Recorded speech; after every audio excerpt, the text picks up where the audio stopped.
Welcome to Low-Key PD. In this video, we're going to explore how to align elements in your Google Drawing relative to one another.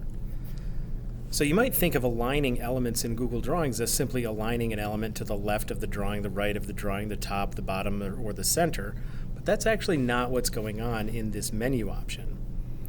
So let's say I click this text box and I go up to Arrange. You're going to notice that Align still isn't one of the options for me to click on. In order to use this arrangement feature, I have to click on at least two elements. And by doing that, what that does is it sort of creates a rectangle just big enough to contain both of those elements.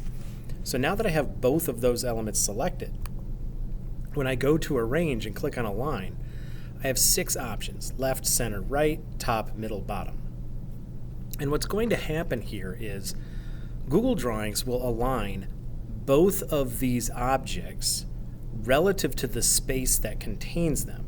So only that little rectangle that contains both text boxes is going to be considered. So if I select Align Left, notice only the bottom one moves because that one still had space to the left of it, the top one did not.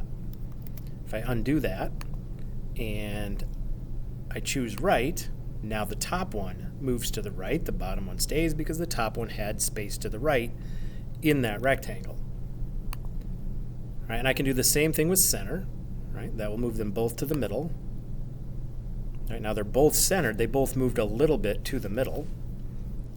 And then you get similar effects when you choose top, middle, or bottom. So the elements will just arrange themselves in an alignment within the space that contains just those elements. So it's not going to do it relative to the page or anything like that. That's actually a different menu option. But if you need to tighten up how certain elements appear relative to one another, this is a good way to do it. It gives you a lot of control over precisely placing the elements in your Google Drawing.